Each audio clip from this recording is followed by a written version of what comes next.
Everyone, যোৱাটো mini ব্লগত আপোনালোকক কৈছিলোঁ যে মোৰ জন্মদিনৰ উপলক্ষে মায়ে দুটামান ভকত নিমন্ত্ৰণ কৰিছে। তো সেই ৰাতিপুৱা এজনকৈ ভকতবোৰ আহি পালেহি আৰু এতিয়া চাহৰ কাৰণে আমি আৰু এইফালে মায়ে বনাই আছে ইডলি পিঠা চাহৰ কাৰণে।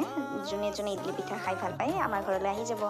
আৰু এয়া আমি ভকতক চাহখিনি দিলোঁ। চাহখিনি দি উঠাৰ পিছত ইফালে ভাতৰো মোটামুটি হৈ গৈছে সকলোখিনি বনোৱা মেলা। ধৰ্মীয় অনুষ্ঠানবিলাকৰ খানাবিলাকৰ এটা বেলেগেই সোৱাদ উঠে। তাত কোনো ধৰণৰ মা মছলা নাথাকে, সেই হিচাপত ইমান বেছি সোৱাদ উঠে ন, মনত এটা শান্তি পোৱা যায় খাই কিনে। এইফালে প্ৰসাদ বিতৰণৰ পিছত অনুমতি গ্ৰহণৰ কাৰণেও ভকতসকলক বহিব দিয়া গ'ল। মোৰ লগৰ কেইজনে কিন্তু পুৰা কাম কৰি দিছে। খুৰীমা এজনীয়ে মোক এটি নাহৰৰ পুলি উপহাৰ দিছে। এই উপহাৰটি পাই সঁচাই মই বহুত বেছি সুখী। মোৰ এইবাৰ জন্মদিনৰ আটাইতকৈ একদম শ্ৰেষ্ঠতম উপহাৰ বুলি ক'লেও ভুল নহ'ব। আৰু গধূলিকৈ মোৰ আৰু বন্ধু বান্ধৱী কেইজনমান আহিল, সিহঁতকো মই ভাতেই খুৱাই দিলোঁ, কাৰণ ভাত আঞ্জা বহুত বেছি সোৱাদ হৈছিল। এইফালে ধোৱা পখলা হৈ আছে আৰু আজিলৈ ইমানেই আছিলে। Bye bye, thank you so' much.